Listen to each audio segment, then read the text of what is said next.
Kisah ini dibuka dengan sosok Shin-yun, seorang gadis muda yang hidup dalam bayang-bayang trauma. Ia tinggal sendirian di unit sempit sebuah apartemen tua. Jendelanya ditutup kardus dan kain gelap, seolah memisahkan dirinya dari dunia luar. Shin-yun bukan gadis biasa yang memiliki kemampuan melihat garis merah melayang di atas kepala setiap orang, yang disebut S-line. Garis itu hanya muncul setelah seseorang melakukan hubungan esek-esek. Semakin banyak garis, semakin banyak pasangan yang pernah ngamar bareng. Jika dua garis saling menyambung, berarti dua orang itu pernah tidur bersama. Kemampuan ini muncul sejak kecil, dan bukannya menjadi kelebihan, kemampuan itu justru menjadi awal dari bencana besar dalam hidupnya. Saat masih bocah, ia pernah menggambar ayahnya dengan garis merah yang terhubung ke bibinya. Sang ibu melihat gambar itu, dan tanpa pikir panjang, menuduh suaminya berselingkuh. Rumah tangga mereka hancur seketika. Sejak saat itu, Shin-yun percaya bahwa apa yang ia lihat bisa menghancurkan hidup orang lain. Ia mencoba mengakhiri hidup beberapa kali, tapi selalu gagal. Mungkin takdir memang belum membiarkannya meninggal. Mungkin ada alasan kenapa ia masih hidup, untuk menemukan makna di balik kemampuannya yang misterius. Namun luka masa lalu membuatnya menutup diri. Ia hidup dalam isolasi, cemas, dan penuh kewaspadaan. Satu-satunya orang yang terus berusaha masuk ke dunianya adalah Yi-won, tetangga baru yang tinggal di unit sebelah. Yi-won pria baik dan sabar. Ia sering mengantarkan makanan, bahkan hanya sekadar meninggalkannya di depan pintu.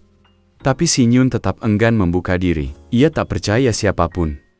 Sementara itu, sebuah mobil hitam misterius sering terlihat parkir dekat apartemen. Mobil itu ternyata milik seorang detektif bernama Anji.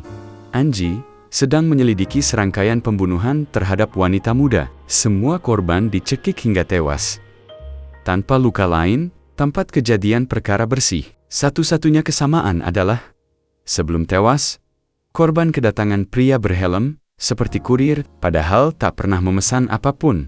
Yang membuat Shin-yun terganggu, saat ia menonton berita, ia melihat sosok pria itu. Di kepalanya hanya ada satu garis merah yang sangat tebal, dan tampak berbeda dari garis lainnya. Beberapa hari kemudian, Shin-yun melihat pria berhelm itu berdiri di depan unit Yi-won. Tapi anehnya, Yi-won justru menyambutnya dengan ramah. Mereka berbincang seperti orang yang saling kenal. Shin-yun diliputi rasa takut, curiga, sekaligus bingung. Apakah Yi-won mengenalnya? Apakah dia terlibat? Di tempat lain, seorang siswi bernama Uma sedang menghadapi neraka kecilnya sendiri. Ia dibuli oleh geng sekolah yang dipimpin oleh Eon, siswi kejam yang suka memeras dan menyiksa. Uma yang tak punya siapa-siapa hanya bisa menangis dalam diam. Suatu hari, ia membolos sekolah dan pulang dengan wajah lebam. Pamannya, seorang duda bernama Won, terkejut dan menuntut penjelasan. Tapi Uma hanya menggeleng dan bersembunyi. Di malam yang sama, Anji mendapat laporan terbaru. Pria berhelm hitam terlihat memasuki gedung B, blok tepat di seberang apartemen Shin. Ia segera bergegas naik dan mengetuk pintu Shin-yun. Awalnya Shin-yun tak menjawab, tapi setelah dibujuk, ia membuka pintu sedikit. Ia takut berita pembunuhan yang belakangan terjadi. 잘못 보고 신고한 거라고요. 헬멧 쓴 남자가 맞은편 동. Keesokan harinya, Anji dan timnya berhasil melacak Jio, mantan pacar korban yang ternyata tinggal di gedung apartemen yang sama. Saat Anji hendak menyelidiki, ia mendapat kabar darurat. Ayahnya mencoba bundir di atap rumah sakit. Anji pun segera bergegas ke sana. Sementara itu, rekan Anji yang lebih dulu tiba di unit Jio mendapati pintu tidak terkunci. Saat masuk untuk memeriksa, salah satu dari mereka diserang dari belakang oleh Jio, yang ternyata sudah bersembunyi dan siap menyerang.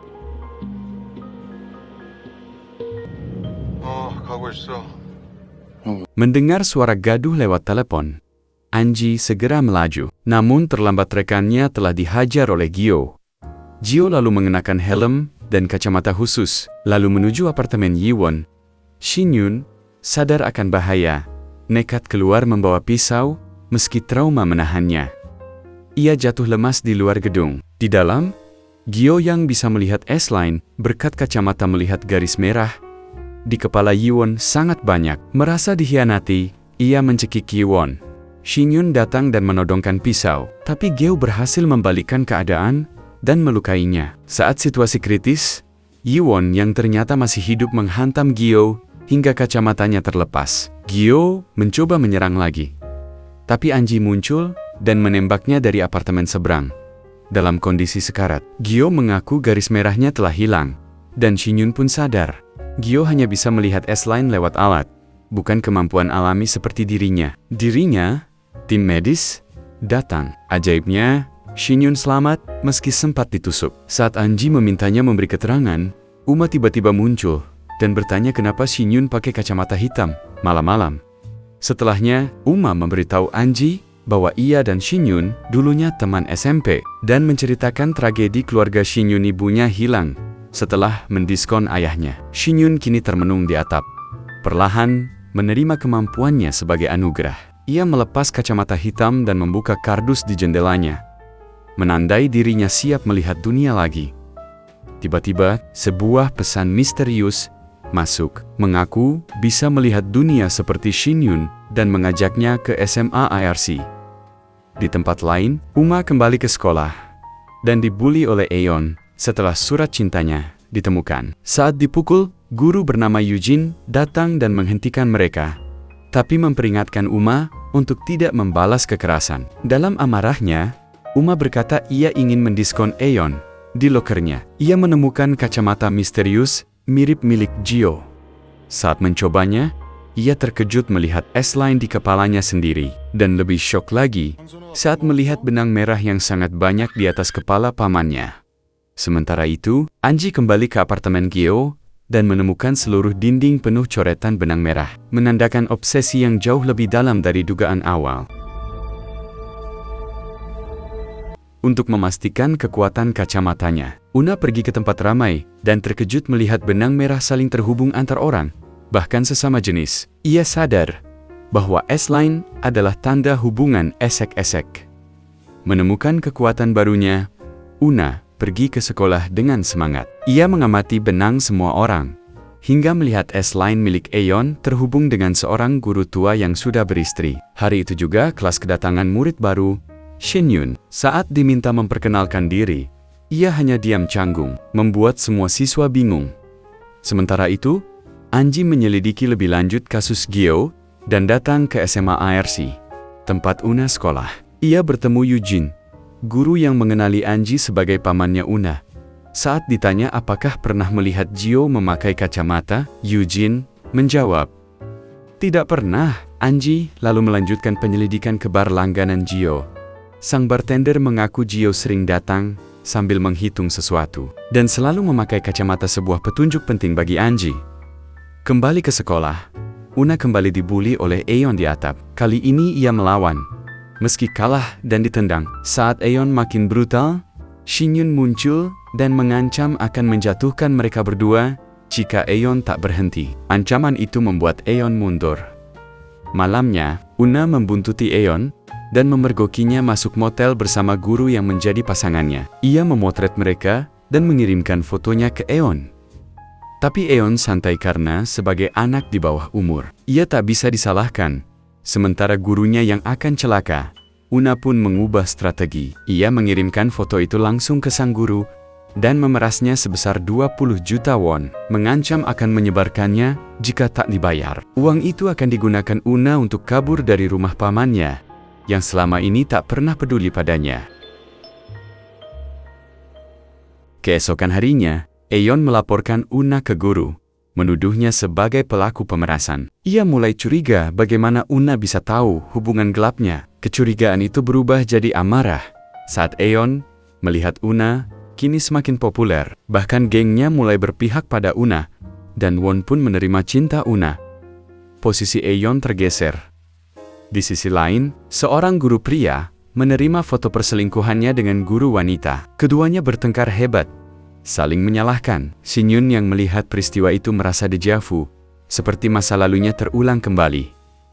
Saat itu, Shin-yun sadar bahwa Una mengenakan kacamata yang sama dengan milik Gyo.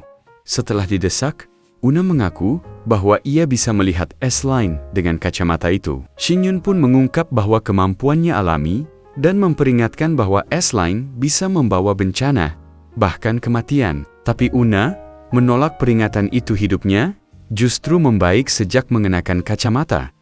Dalam perjalanan pulang, Una bertanya, "Bisakah garis merah di kepala orang dihapus?" Shin Yun menjawab, "Satu-satunya saat ia melihat garis itu menghilang adalah saat ayahnya meninggal. Malam harinya, saat berkencan dengan Won, Una menerima pesan dari guru yang diperasnya. Sang guru bilang uangnya sudah siap dan memintanya datang ke atap sekolah malam itu juga. Tanpa Una sadari, Eon diam-diam mengikuti dan berhasil mencuri kacamata ajaib itu. Setelah memakainya, Eon terkejut dan terpesona, bisa melihat garis merah di atas kepala orang-orang. Tapi saat ia sedang larut menikmati kemampuannya, seseorang tiba-tiba mendorongnya dari belakang.